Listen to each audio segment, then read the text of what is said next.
चलिए, मैं अपनी तरफ से सभी देशवासियों को ईद उल फित्र की बहुत बहुत मुबारकबाद पेश करता हूँ। ये रमज़ान का जो महीना है ये मुसलमानों को सिखाता है कि सब्र कैसे करना चाहिए, और मुल्क के जो हालात है उसे देखते हुए मैं लोगों से भी यही अपील करूँगा कि ये वक्त भी निकलने वाला है, हमें सब्र करना है और बहुत अमन के साथ, बहुत सुकून के साथ ये रमज़ान यहाँ पे गुज़रा है, बहुत अच्छे तरीके से गुज़रा है। हम यही उम्मीद करते हैं कि आने वाले वक्त में भी इंशाअल्लाह जो भाईचारगी हमने शहर के अंदर, ज़िले के अंदर दिखाए हैं वो कायम रहेगी। मैं अपनी तरफ से दोबारा आप सभी लोगों को बहुत बहुत ईद की मुबारकबाद पेश करता हूँ। सर, बीडमध्ये जो काही प्रकार घडला तर त्यामध्ये काही लोकांवर कारवाई करण्यात आली, त्या लोकांचा तुम्ही दहशतवादी असा उल्लेख केला ट्वीट? मैंने ऐसा कोई ट्वीट नहीं किया है कि जिसकी, लेकिन क्या ये बात सही नहीं है कि इस मुल्क के अंदर अगर छोटी सी भी कोई घटना होती है और करने वाला अगर मुसलमान है तो उसके घर को बुलडोज़र से गिराया जा रहा है। हमारी इबादतगाह, हमारी मस्जिद को जेलेटिन स्टिक से एक तरीके से बम से उड़ाया गया, और उसके ऊपर अगर आपने यूएपीए का कानून नहीं लगाए तो क्या संदेश दे रहे हैं आप? एक तरफ आपका कानून अलग, दूसरे तरफ आपका कानून अलग, तो ऐसा नहीं होना चाहिए करके मैंने पुलिस डिपार्टमेंट का शुक्रिया अदा किया उस ट्वीट के अंदर कि यहाँ के आईजी, वहाँ के एसपी दोनों फ़ौरन जाकर वहाँ पर कार्रवाई करें। हमारी ये मांग है कि सख्त से सख्त उसके ऊपर सेक्शन लगाने चाहिए कि दोबारा कोई भी किसी भी, चाहे वो मस्जिद हो, मंदिर हो, गिरजाघर हो, कोई भी इबादतगाह हो, उसके ऊपर ऐसी कोई घटिया हरकत ना करे। तो एक सबक सिखाने के लिए उनके ऊपर कड़ी कार्रवाई होनी चाहिए। सध्या जी कारवाई झाली त्याच्यावर तुम्ही समाधानी आहात का? देखिए, पुलिस ने जिस तरीके से काम किया है, फ़ौरन जाके गिरफ्तारी की है, मैंने उसका स्वागत किया है। लेकिन जब हम वो सेक्शंस देखते हैं कि कौन कौन से सेक्शंस लगाए गए हैं, अगर आप कानून की भाषा के अंदर अगर बात करेंगे तो एक्सप्लोजिव्स एक्ट का कानून लगाया गया है, और एक्सप्लोजिव्स एक्ट का अगर आप सेक्शन पढ़ेंगे तो उस हिसाब से ये केस यूएपीए के अंडर में आना चाहिए। अगर यही काम अगर इम्तियाज़ जलील अगर करता तो शायद अभी तक उसके घर पे बुलडोज़र पहुंच जाता, यूएपी का कानून लग जाता उसके ऊपर। लेकिन यहाँ पर आप अगर छोटे मोटे कायदे कानून वो लगाएंगे, सेक्शंस लगाएंगे, तो कहीं ना कहीं ऐसी हरकतें करने वाले लोगों को है तो आप बढ़ावा दे रहे हैं। हम उम्मीद करते हैं कि जो आज जो कानून का नंगा नाच हम उत्तर प्रदेश के अंदर देख रहे हैं वो हमें महाराष्ट्र के अंदर देखने को नहीं मिलना चाहिए। नागपूर प्रकरणामध्ये जी दंगल झाली होती तेव्हा जे लोक बोलत होते, जे नेते होते, ते आता शांत आहेत आणि त्याच्यामुळे ही कारवाई जी झाली त्याच्यामुळे नागरिकांमध्ये रोष असल्याचं पाहायला मिळतं। काय आहे की ठीक आहे, नागपूरमध्ये जे झाला तर ते जे नेते आहे ते गप्प बसलेले आहे, ते याचा प्रश्न तुम्ही त्यांना विचारा। मी गप्प बसणारा नाही आहे। जिथे जिथे अन्याय होणार, जिथे जिथे अशा प्रकारची घटना घडणार, आम्ही बोलत राहणार आणि कायद्याच्या चौकटीत राहून आम्ही पोलिसांना फक्त त्यांचं कर्तव्य काय आहे हे दाखवणार आहे। म्हणजे आज जे नागपूरमध्ये झाला, जे घटना घडली, जे दंगा घडला, त्याची आम्ही निंदा केली, कड्या शब्दामध्ये आम्ही निंदा केली। पण याचा अर्थ हे नाही आहे की तुम्ही जे करणारा एक माणूस आहे त्याचा घर तुम्ही बुलडोझरने पाडणार आहे। म्हणजे त्याचा दोष असेल, त्याच्या आईचा काय दोष आहे, त्याच्या वडिलाचा काय दोष आहे, त्याची बायकोचा काय दोष आहे, त्याच्या मुलांचा काय दोष आहे।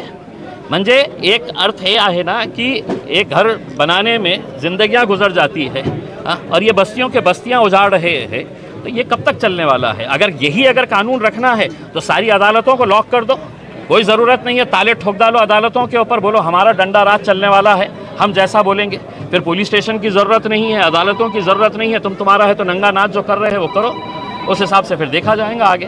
पण त्या प्रकरणामध्ये त्या संबंधित आरोपीचं जे काही घर होतं ते अतिक्रमणामध्ये होतं, त्यामुळे ते तोडले। सवाल ये पैदा होता है कि अतिक्रमण के अंदर था तो क्या नागपुर प्रशासन सो रहा था, झकमरा रहा था इतने सालों से कि वहाँ पर वो ये घटना होती है, उसके दूसरे दिन तुमको खबर आती है? यानी कि वो बिल्डिंग बनाते वक्त महानगर पालिका के अधिकारियों ने हराम का पैसा लिए होंगे कि बना तू पैसा करके घर बना करके, और जब ये मामला हो जाता है तो तुमको ऐसे चीज़ें नज़र आते हैं कि ये अतिक्रमण है करके। उसमें मेरा ये है कि आप जनता को है तो बार बार बेवकूफ़ नहीं बना सकते हैं उसमें, और कानून अगर है तो वो कानून सबके लिए है, और हम तो चाह रहे हैं कि कानून के हिसाब से अगर इम्तियाज़ जलील कानून तोड़ा है तो उसको कानून के हिसाब से कार्रवाई होनी चाहिए। लेकिन मेरे लिए कानून अलग और तुम्हारे लिए कानून ये इस मुल्क के अंदर नहीं हो सकता है।